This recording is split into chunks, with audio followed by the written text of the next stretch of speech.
Salut chers fidèles abonnés de la chaîne, cliquez pour gagner. J'espère que vous allez très bien.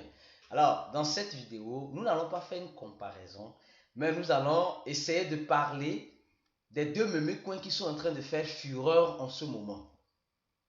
Le meme coin qui se retrouve dans la blockchain de Solana, Book, et le meme coin Shiba Inu. Voilà, donc nous allons parler de cela dans cette vidéo. Certaines caractéristiques, certaines analyses aussi en ce sens-là. Nous allons aussi parler de l'actualité du marché avec Roby. On a déjà fait une vidéo tout à l'heure. Cette vidéo, si tu n'as pas encore regardé, va la regarder pour comprendre celle-ci. Ou si tu peux finir de regarder celle-là, et là, celle-là va s'apparaître, voilà, ici en haut, à gauche, à droite, et tu vas la regarder pour mieux comprendre celle-ci. Nous allons aussi parler de l'estimatif de certains analystes en crypto-monnaie et aussi des failles de sécurité qui se retrouvent dans notre écosystème de crypto-monnaie. Alors, si vous n'êtes pas encore un fidèle abonné, prenez l'agréable plaisir de vous abonner et d'activer la clochette de notification. Vous êtes sans savoir que chaque jour, nous essayons de venir avec l'actualité, les informations pour vous, enfin, de vous positionner, dépendra de l'achat ou de la vente dans les crypto-monnaies. Alors, on va commencer par celle-ci. Les gars, depuis quelques heures, il y a du fou derrière Huobi. Et nous sommes sans savoir que l'échangeur Huobi appartient à qui? En majorité appartient au fondateur de Tron, qui est aujourd'hui un diplomate. Et il y a eu je peux dire en gros, une transaction un peu suspecte. Une transaction un peu suspecte. Et nous avons montré cela dans cette vidéo. Ceux qui vont regarder la vidéo là, ceux qui regardent la vidéo comprendront, mais je ne vais pas encore détailler les choses que j'ai déjà dites ici. Alors donc, et vous êtes sans savoir aussi que c'est à lui appartient le stablecoin algorithmique. C'est vrai que ce n'est pas c'est un stablecoin qui n'est pas à sa possession à 100%, mais qui a la possession de Tron. Et nous voyons franchement que depuis ces quelques heures, il y a beaucoup, je dis bien, il y a beaucoup de retraits sur la plateforme. Il y a déjà plus de 60 millions de tokens qui sont déjà sortis de la plateforme pendant ces 24 heures, certes, et la monnaie Tron qui ne cesse de s'effondrer, bien qu'elle n'a pas grand chose avec ça, mais comme nous sommes dans le marché de la spéculation et son propriétaire, c'est le même propriétaire qui appartient voilà, Tron, Huobi, etc. Donc, tout ça, on sent franchement qu'il y a des soucis.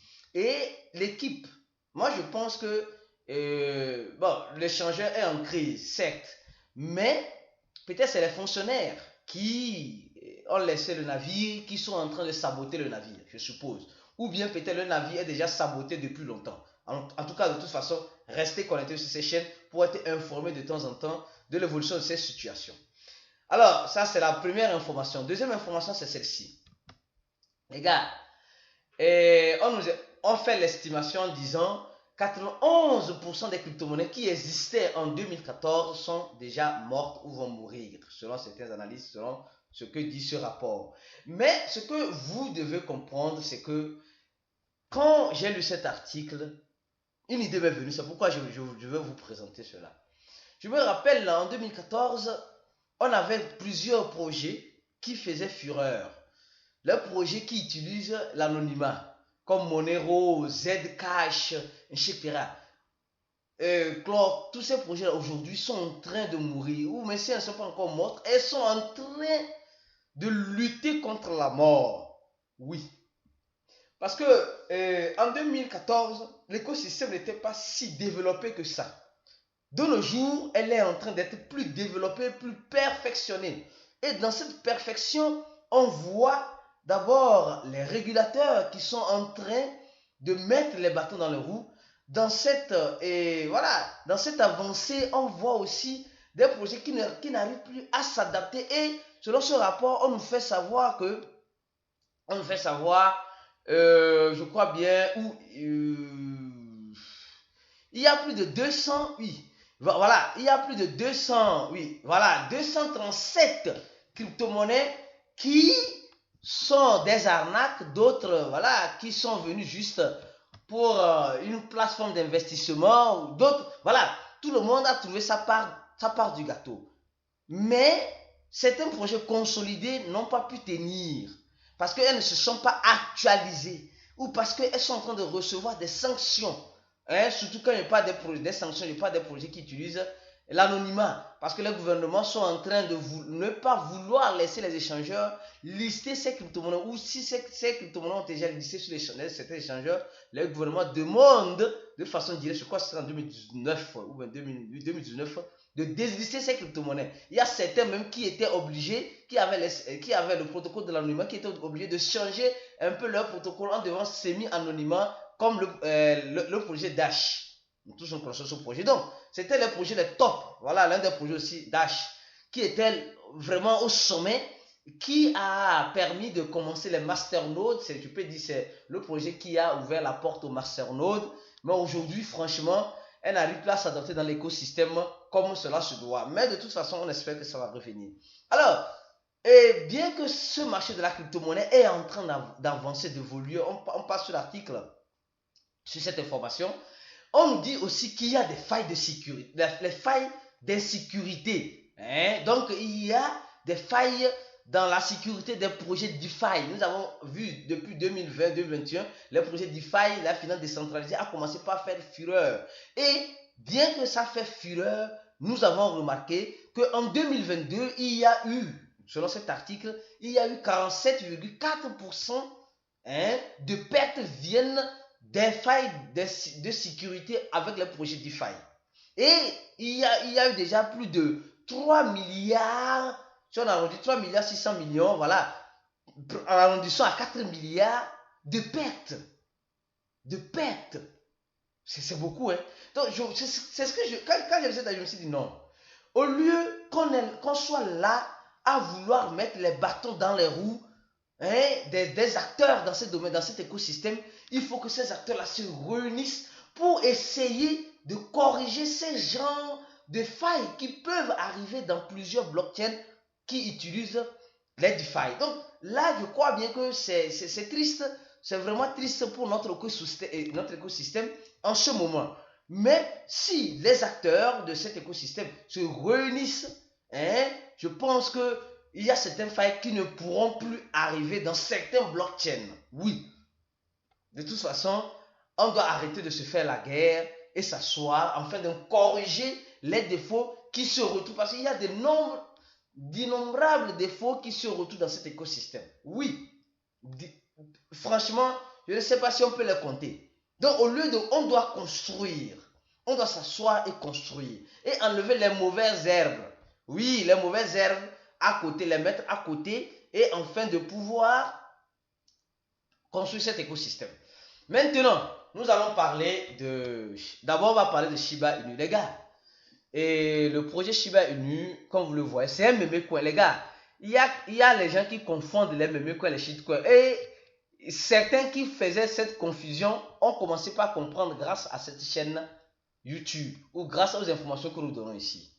Ou d'autres grâce au cours de cliquer pour gagner qu'ils ont pu acquérir ou ils se retrouvent dans un groupe VIP où nous sommes, je peux dire, nous répondons aux questions de ces personnes-là qui sont des... Bon, en tout cas, c'est bon, on continue. J'allais dire quelque chose, je vais arrêter là. Alors, parce que il y a quelqu'un... Souvent, quand tu vois certains commentaires en dessous de la vidéo, bon... Tu ne vas pleurer là, tu vas rire, voilà. Et c'est des... Bon, on continue. Donc, ici dans cet article, simplement, on nous dit simplement que le Shibarium est prêt.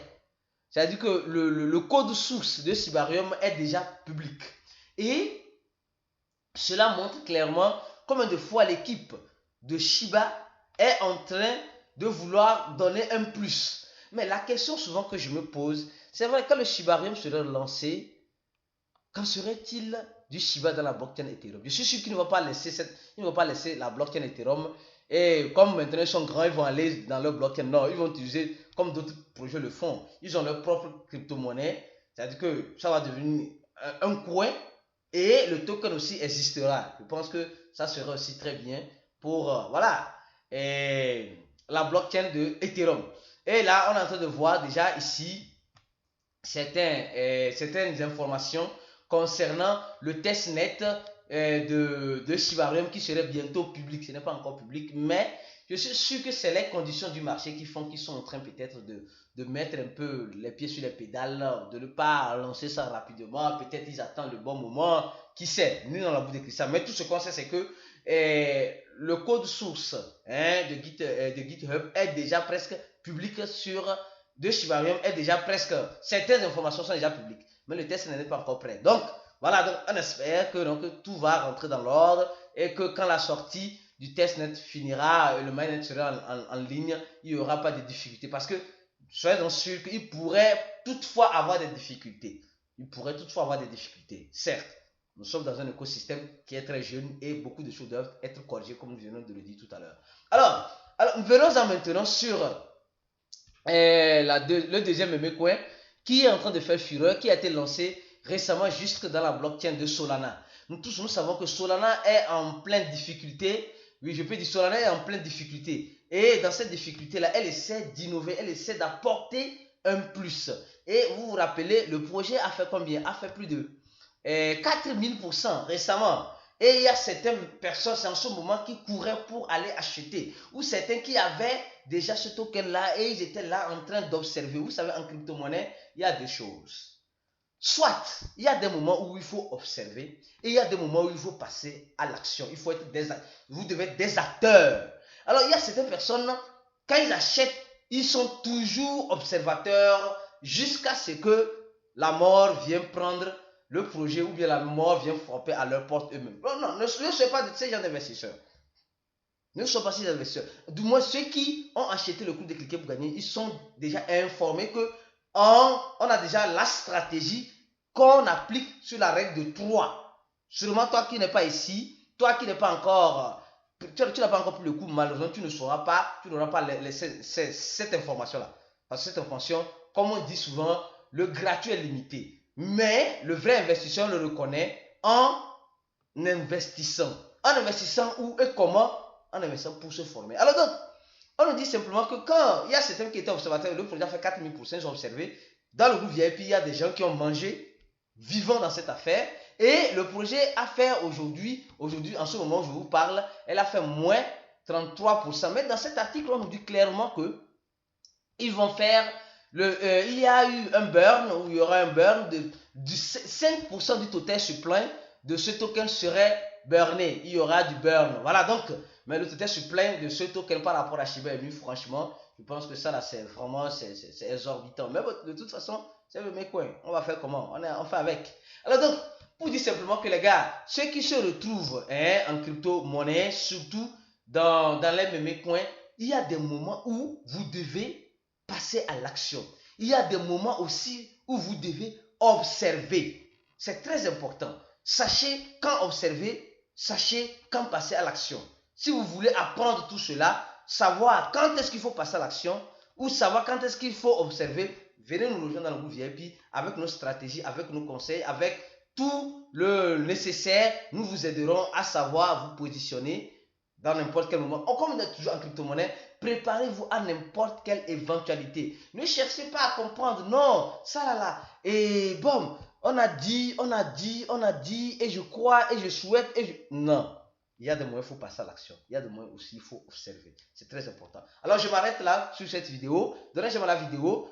Comme j'ai dit, plusieurs personnes regardent la vidéo, mais n'aiment pas la vidéo. On se dit à la prochaine vidéo. Et ciao!